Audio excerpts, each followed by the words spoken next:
Okay, people. Excuse me. This is okay. I know it's Russian propaganda TV, but do your homework. Okay. There's other. Anyways, just listen. The UK's Metropolitan Police has named 2 of the 3 London Bridge attackers. One of them was known to the security services and even appeared in a TV documentary called The Jihadis Next Door. Anastasia Churkina joins us live from London now. Well, hello there, Nastia. What do we know about the attackers? Well, Kate, police have now released the names and photos of the 2 of the 3 attackers that were involved in the events that unraveled here in London on Sunday night. And we have found out that one of the men is 30-year-old Rashid Redouane. He was living in Barking in East London and is said to have been of Moroccan-Libyan descent. And the other man is 27-year-old Pakistan-born Huram Butt.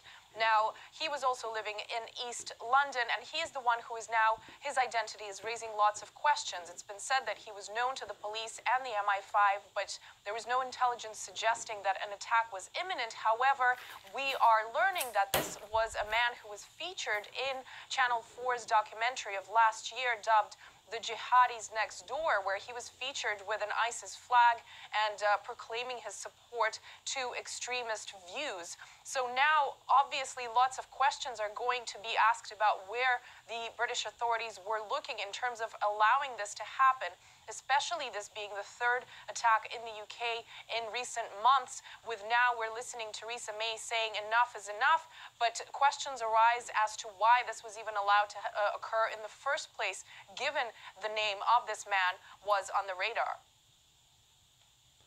It is time to say enough is enough. There is, to be frank, far too much tolerance of extremism in our country. She needs some dick. And obviously, this is not a big question now relevant to the UK, but also the rest of Europe. We have to keep in mind that previous and latest incidents of terrorist attacks where officials seem to have been aware of the identities of the people involved. I mean, if we take a look, the Westminster attack that occurred here in London in March, the identity of the attacker was known to the police and he had a range of convictions, yet the attack was still able to be carried out.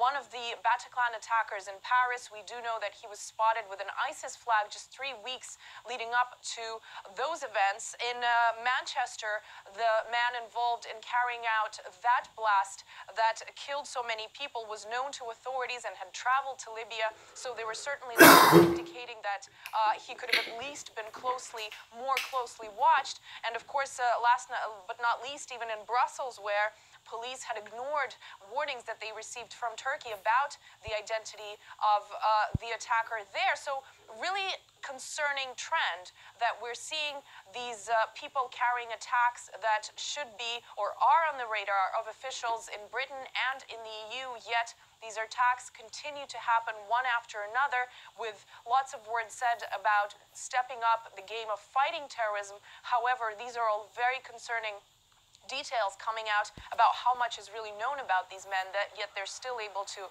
carry out these attacks. Yes, indeed. RT's Anastasia Churkina, thank you very much indeed. Thank you. So,